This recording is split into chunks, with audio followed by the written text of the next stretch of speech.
Peaceful ಆಗಿರುವಂತ place ಬೇಕಾಗಿತ್ತು ನನಗೆ.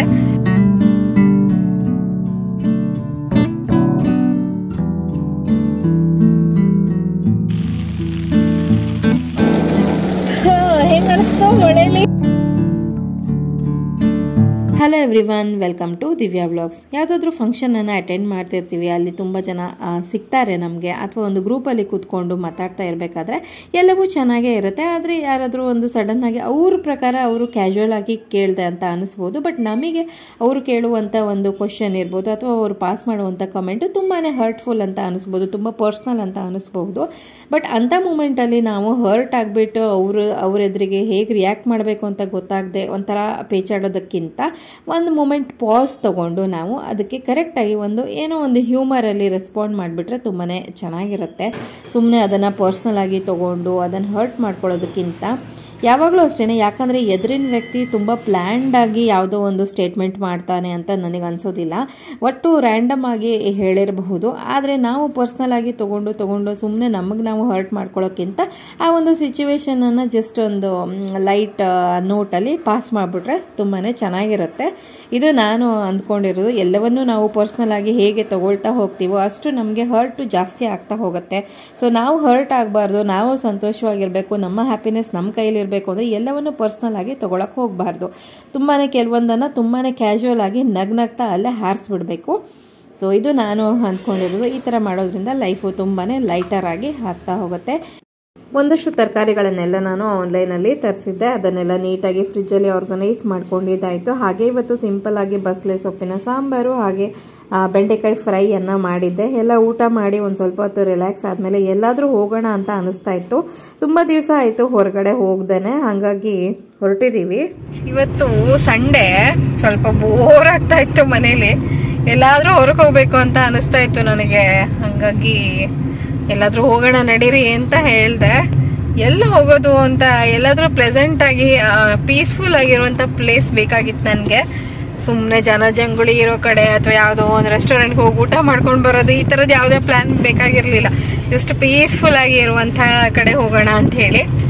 ಸೊ ಫೈನಲಿ ನಾವು ಡಿಸೈಡ್ ಮಾಡಿಕೊಂಡು ಗುಂಡಾಂಜನೇಯ ಸ್ವಾಮಿ ದೇವಸ್ಥಾನಕ್ಕೆ ಹೋಗೋಣ ಅಂತ ಹೊರಟ್ವಿ.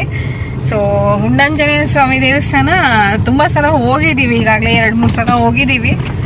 ಬಟ್ ಸ್ಟಿಲ್ ಓಕೆ, ಈಗ ಮತ್ತೊಮ್ಮೆ ಹೋಗೋಣ ಅಂತ ಹೋಗ್ತಾ ಇದ್ದೀವಿ. ಮಳೆ ಅಂತೂ ಇಲ್ಲ ಸದ್ಯದಲ್ಲಿ, ಪ್ರೆಸೆಂಟ್ ಆಗಿದೆ ವೆದರ್ ಕೂಡ. ಸೊ ಮಳೆ ಬಂದರೆ ಒಂಥರ ಚೆನ್ನಾಗೇ ಇರುತ್ತೆ ಆ್ಯಕ್ಚುಲಿ. ಎಲ್ಲಿರೋದು ಇದು? ಕನಕಪುರ ರೋಡ್ ಅಲ್ವಾ? ಹಾಂ, ಕನಕಪುರ ರೋಡ್ ಹತ್ರ ಇರೋದು. ಸೊ ಇವಾಗ ಹೋಗ್ತಾ ಇದ್ದೀವಿ. ಅಲ್ಲಿ ಹೋದ್ಮೇಲೆ ನಿಮಗೆ ತೋರಿಸ್ತೀನಿ ಹೇಗಿದೆ ಏನು ಅಂತ. ಹಿಂದೂ ಕೂಡ ವಿಡಿಯೋಸಲ್ಲೆಲ್ಲ ಹಾಕಿದ್ದೀನಿ, ವ್ಲಾಗ್ ಮಾಡಿದ್ದೆ. ಮತ್ತೆ ಯಾವ ಪ್ಲೇಸು ಹೊಳ್ದಿಲ್ಲ ನಮಗೆ ಎಲ್ಲಿ ಹೋಗೋದು ಅಂತ ಯೋಚನೆ ಮಾಡಿದಾಗ. ಮಗಳು ಆ್ಯಕ್ಚುಲಿ ಮನೇಲಿ ಮಧ್ಯಾಹ್ನ ಮಲ್ಕೊಂಡಿರಲಿಲ್ಲ, ಊಟ ಮಾಡಿ ಮಲ್ಕೊ ಅಂದ್ರೆ ಇಷ್ಟಂದ್ರು. ಸೊ ಇವಾಗ ಮಲ್ಕೊಂಡು ಎದ್ದಾಯ್ತು, ನಿದ್ರೆ ಆಯ್ತು ಅಲ್ದನ ಸಮ್ಮು. ಸೊ ಹೀಗೆ ನೋಡೋಣ ಹೇಗೆಲ್ಲ ಆಗತ್ತೆ ಅಂತೇಳಿ. ಫುಲ್ ಕ್ಲೌಡಿ ಇದೆ. ಸ್ವಲ್ಪ ಲೇಟ್ ಆಯ್ತು ಹೊರಡೋದು, 5 ಗಂಟೆ ಹೊರಟಿದ್ದೀವಿ. ನಮ್ಮ ಮನೆಯಿಂದ ಆಲ್ಮೋಸ್ಟ್ 1.5 ಗಂಟೆ ಡ್ರೈವ್. ಬಟ್ ಇದು ಡ್ರೈವು ತುಂಬ ಚೆನ್ನಾಗಿರುತ್ತೆ. ಇಲ್ಲಿಂದ ಮುಂದೆ ಹೋದ್ಮೇಲೆ ತೋಟ ಅದೆಲ್ಲ ಬರುತ್ತೆ. ತುಂಬಾ ಚೆನ್ನಾಗಿ ಅನಿಸುತ್ತೆ ಡ್ರೈವು. ನಿಮಗೆ ನಾನು ತೋರಿಸ್ತೀನಿ ನೆಕ್ಸ್ಟು. ಗುಂಡಾಂಜನೇಯ ಸ್ವಾಮಿ ದೇವಸ್ಥಾನ ಕನಕಪುರ ರಸ್ತೆಯಲ್ಲಿ ನಮಗೆ ಸಿಗುತ್ತೆ. ಆರ್ಟ್ ಆಫ್ ಲಿವಿಂಗ್ ಆಶ್ರಮ ಏನಿದೆ ಅಲ್ಲಿಂದ ನಾವು ಮುಂದೆ ಬರಬೇಕು. ಹಾಗೆ ಮುಂದೆ ಬಂದಾಗ ನೆಟ್ಟಿಗೆರೆ ಅಂತ ಒಂದು ಹಳ್ಳಿ ಸಿಗತ್ತೆ. ಅಲ್ಲಿಂದ ನಾವು ಮುಂದೆ ಬರ್ತಾ ಇದ್ರೆ ಈ ಒಂದು ಗುಂಡಾಂಜನೇಯ ಸ್ವಾಮಿ ದೇವಸ್ಥಾನ ಸಿಗತ್ತೆ. ಫಸ್ಟಿಗೆ ನಮಗೆ ಒಂದು ಪುಟಾಣಿ ಬೆಟ್ಟ ಸಿಗತ್ತೆ. ಸೊ ಬೆಟ್ಟವನ್ನು ಹತ್ಕೊಂಡು ಬಂದರೆ ಗುಂಡಾಂಜನೇಯ ಸ್ವಾಮಿಯ ಗುಡಿ ನಮಗೆ ಕಾಣಿಸುತ್ತೆ. ಹಾಗೆ ಅದರ ಪಕ್ಕದಲ್ಲಿ ಒಂದು ಪುಟ್ಟ ಕಲ್ಯಾಣಿ ಕೂಡ ಇದೆ. ತುಂಬಾ ಪೀಸ್ಫುಲ್ ಆದಂಥ ಪ್ಲೇಸು. ಫ್ಯಾಮಿಲೀಸ್ ಜೊತೆ ಬಂದರೆ ಆರಾಮಾಗಿ ಒಂದು 2-3 ಅವರ್ಸ್ ಸ್ಪೆಂಡ್ ಮಾಡಿಕೊಂಡು ಹೋಗಬಹುದು. ನನಗೆ ತುಂಬಾ ಇಷ್ಟ ಪರ್ಸ್ನಲಿ. ಸೊ ನನ್ನ ಹಸ್ಬೆಂಡು ಹೇಳ್ತಿದ್ದಾರೆ, ಪ್ರತಿ ಸರಿ ಎಲ್ಲಾದರೂ ಹೋಗೋಣ ಅಂತ ಅನ್ನಿಸ್ದಾಗ ಈ ಒಂದು ಪ್ಲೇಸನ್ನು ನಾನು ಸಜೆಸ್ಟ್ ಮಾಡ್ತಾ ಇರ್ತೀನಿ. ಅಲ್ಲಿ ಏನಿದೆ ಅಂತ ನೀನು ಅಷ್ಟೊಂದು ಸಲ ಹೋಗೋಣ ಅಂತ ಹೇಳ್ತೀಯ ಅಂತ ನಗ್ತಿರ್ತಾರೆ.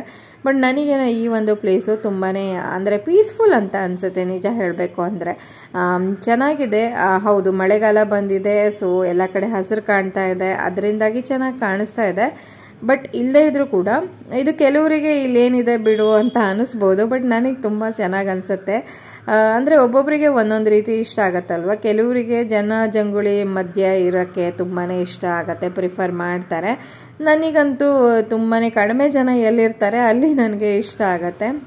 ಎಸ್ಪೆಷಲಿ ಈ ಥರ ಗುಡ್ಡ ಬೆಟ್ಟ ಹೊಳ ನದಿ ಮತ್ತು ಸಮುದ್ರ ಈ ಥರದ್ದೆಲ್ಲ ನನಗೆ ಸ್ವಲ್ಪ ಜಾಸ್ತಿನೇ ಇಷ್ಟ ಆಗಿರೋದಕ್ಕಾಗಿ ಈ ಒಂದು ಪ್ಲೇಸ್ ಕೂಡ ಅಷ್ಟೇ ಇಷ್ಟ ಆಗುತ್ತೆ.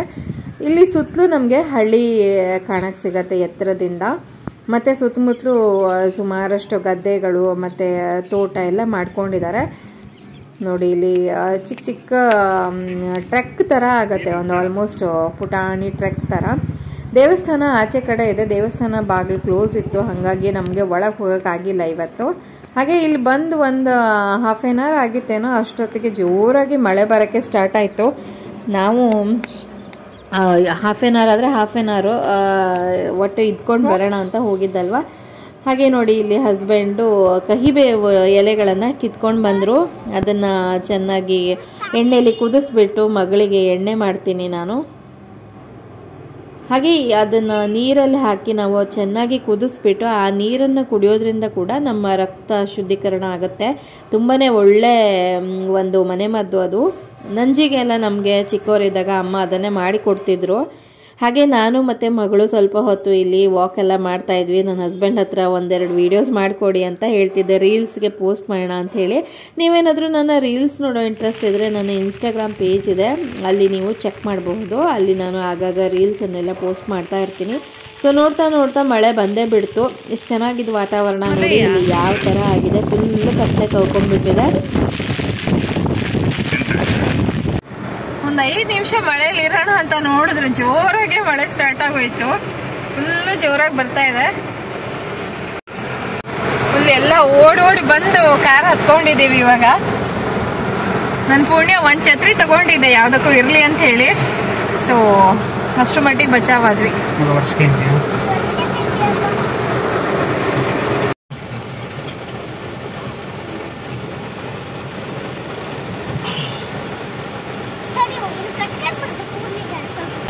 ಹೆಂಗ ಅನಿಸ್ತು ಮಳೇಲಿ ರೈಡು, ಜೊತೆಗೆ ಮಳೇಲಿ ಒದ್ದೆ ಆಗಿದ್ದು? ಇವಾಗೇನು ಕಮ್ಮಿ ನೀನು ಕಾಣ್ತೀಯ. ಅವಾಗ ಓಡಿ ನಮ್ಮ ತಲೆ ಎಲ್ಲ ಫುಲ್ ಒದ್ದೆ ಆಯ್ತು. ಓಡಿ ಬಂದು ಕಾರ್ ಹತ್ತಿದ್ದೇನೆ. ಒಂಥರ ಫನ್ ಇರುತ್ತೆ ಹಿಂಗೆಲ್ಲ ಮಾಡಿದ್ರೆ ಅಲ್ವಾ.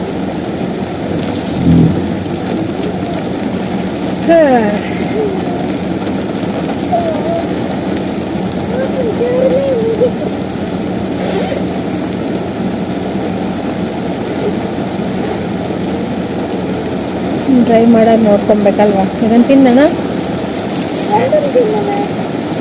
ಕೊಬ್ಬರಿ ಮಿಠಾಯಿ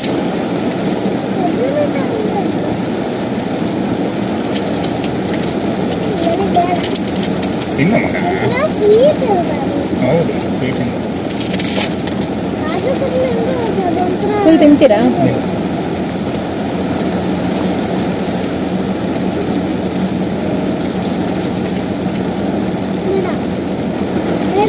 ಚೆನ್ನಾಗಿತ್ತು.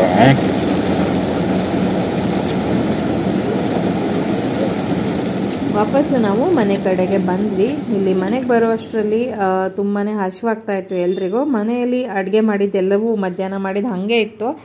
ಆದರೂ ಕೂಡ ಹೊರಗಡೆದು ಏನಾದ್ರು ಅಟ್ಲೀಸ್ಟ್ ಪಾರ್ಸಲ್ ಆದರೂ ತೊಗೊಂಡು ಹೋಗೋಣ ಅಂತ ನಮ್ಗೆ ಅನ್ನಿಸ್ತು. ಹಾಗೆ ಮಗಳು ಕೂಡ ಫ್ರೆಂಚ್ ಫ್ರೈಸ್ ತಿನ್ನಬೇಕು ಅಂತ ಹೇಳಕ್ಕೆ ಸ್ಟಾರ್ಟ್ ಮಾಡಿದ್ಲು. ಸರಿ ಅಂಥೇಳಿ ಇಲ್ಲಿ ಬ್ರಹ್ಮ ಬೌಲ್ ಅಂತ ಒಂದ್ಸಲ ಟ್ರೈ ಮಾಡೋಣ ಅಂತ ಹೋದ್ವಿ. ಫಸ್ಟ್ ಟೈಮ್ ನಾನು ಟ್ರೈ ಮಾಡಿರೋದು. ಪ್ರೈಸ್ ಎಲ್ಲ ಓಕೆ ನಾರ್ಮಲ್ಲೇ ಇದೆ, ಬೇರೆ ಕಡೆ ಇರೋ ಅಷ್ಟೇ ಇದೆ, ಏನು ಜಾಸ್ತಿ ಏನಿಲ್ಲ.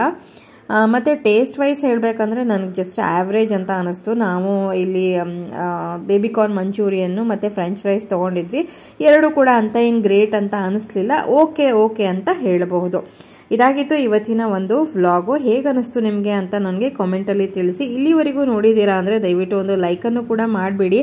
ಹಾಗೆ ನಿಮ್ಮ ಫ್ರೆಂಡ್ಸ್ ಆ್ಯಂಡ್ ಫ್ಯಾಮಿಲಿಗೆ ಶೇರ್ ಮಾಡಿ ಮತ್ತು ಚಾನಲ್ಗೆ ಸಬ್ಸ್ಕ್ರೈಬ್ ಮಾಡ್ಕೊಂಡು ನೋಡಿ. Thank you all.